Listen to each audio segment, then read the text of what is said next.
October 7th. We were out again last night in pursuit of more ingredients for the great work. It was very foggy, and there were many patrolmen about. This did not stop us, but it made things more difficult. The master's blade flashed, the woman screamed, and there was a rending of garments. We passed the great detective in our flight, and I inadvertently tripped his companion, whose limp had lessened his ability to avoid onrushing canines. As we crossed the bridge, Jack unrolled the strip of cloth and regarded it. "Very good. It is green," he remarked. Why his list of materials required the edge of a green cloak, worn by a red-haired lady on this date at midnight, and removed while still upon her person, I am uncertain.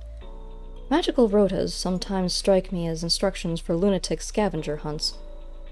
Nonetheless, Jack was happy, so I was too.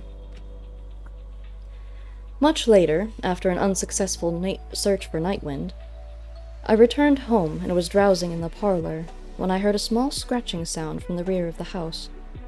It did not come again. So I went into my stalking mode and investigated. The kitchen was empty. The pantry was bare. I circulated. At the entrance to the front hall, I caught the scent. I halted, watched, listened. I became aware of a slight movement, low and to my right ahead. It sat before the mirror watching the slitherers. I suspended breathing and edged forward. When I was near enough to catch it with a short lunge, I said, "I trust you are finding your last moments amusing." It leaped and I was upon it, catching it at the base of the neck, a large black rat. "Wait, I can explain," it said. "Snuff, you're Snuff. I came to see you."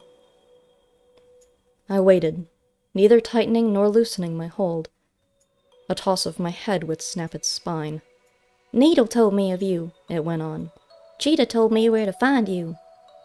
I couldn't say anything, my mouth being occupied, so I continued to wait. "Cheetah said you seemed reasonable, and I wanted to talk. Nobody was around outside, so I let myself through the little door in the back. Could you put me down now, please?" I carried the rat to a corner, deposited him there, seating myself directly before him. "So you are in the game," I said. "Yes." "Then you must know that entering another player's home without invitation lays you open to immediate reprisal." "Yes, but it was the only way I knew to get in touch with you." "What is it you want to tell me?" "I know Quicklime, and Quicklime knows Nightwind." "Yes?" "Quicklime says that Nightwind told him you know a lot about who the players are and what they're about, and that you sometimes trade information. I'd like to trade some." "Why didn't you trade directly with Nightwind?" "I've never met Nightwind. Owls scare me. Besides, I heard he's pretty close-beaked. Keeps everything close to his feathers. Keeps his pinions to himself." He chuckled at that. I did not. "If you just wanted to talk, why are you snooping around?" I asked.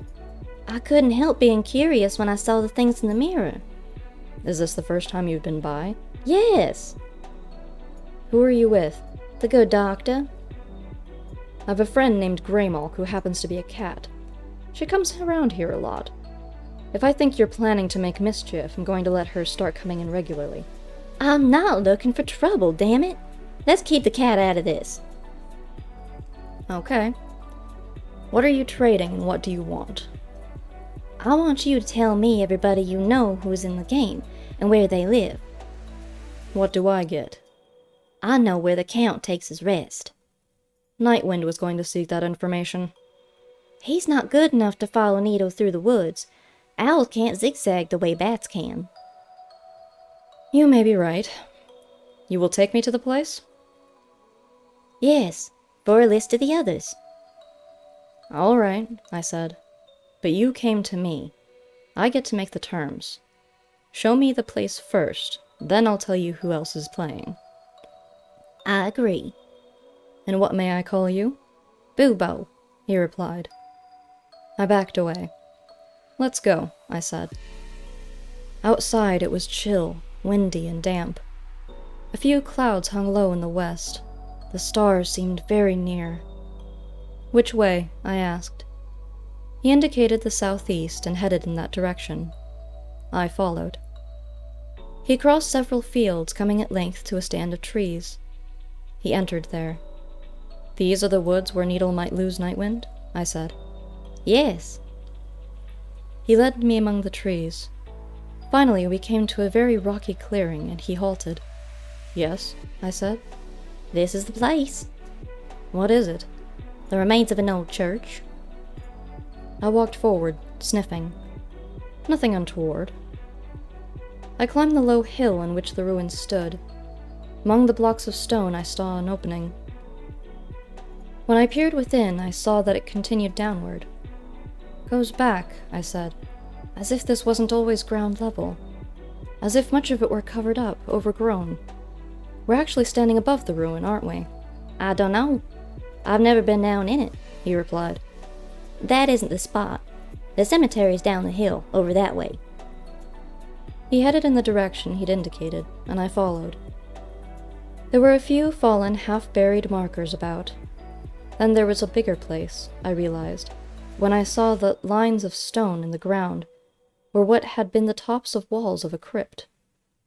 Weeds grew amid them.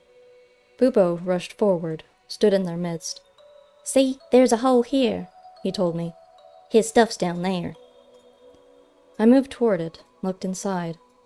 It was too dark for me to distinguish anything. I wished Nightwind or Greymulk had been along.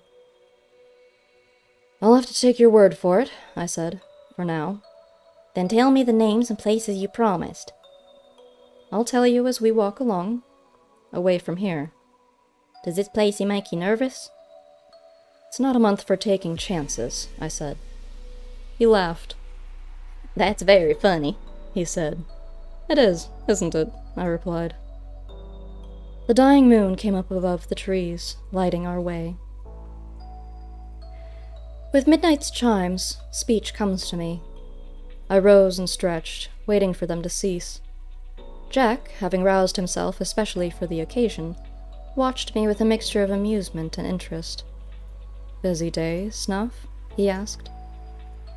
We had a visitor while you napped, the rat Bubo, I said, companion of the good doctor. And? We traded. A list of the players for the location of the Count's grave. He said it was in the cemetery to a ruined church to the southeast. Showed me the place. Good work, Jack replied. How does this affect your calculations? Hard to say. I'm going to think about it, and then I'll need to do some walking. Still early in the game, he said. You know how the picture can change. True, I replied, but at least we're somewhat better informed than we were. Of course, we must check the content of the crypt by day, to be certain. I think I can persuade Greymulk to do that. Not Quicklime? I trust the cat more. I'd rather share information with her if it must be shared. You know her persuasion, then? I shook my head. No, I'm just going on by my feelings. Has she spoken of her mistress, Jill? Not in any detail. I believe the lady is younger than she causes herself to appear. That may be. I just don't know. I haven't met her. I have. Let me know if the cat talks party politics. I will, but she won't. Not unless I do. And I'm not about to. You're the best judge of that situation. Yes, neither of us has anything to gain by volunteering information at this time, but we might stand to lose something in the way of cooperation. Unless you've some overriding need for the information that I don't know about. In that case, though, I understand. No, let it be. Have you learned it for any of the others? No. Are we going out tonight? No, we're set for now. Have you any plans? A little calculation and a lot of rest. Sounds like a good idea. Do you remember that time in Dijon, when that lady from the other side managed to distract you? It's hard to forget. Why do you ask? No special reason. Just reminiscing. Good night, Jack. I moved to my favorite corner and settled with my head upon my paws. Night, Snuff. I listened to his retreating footsteps. It was time to visit Growler for a workshop in advanced stalking. Soon the world went away.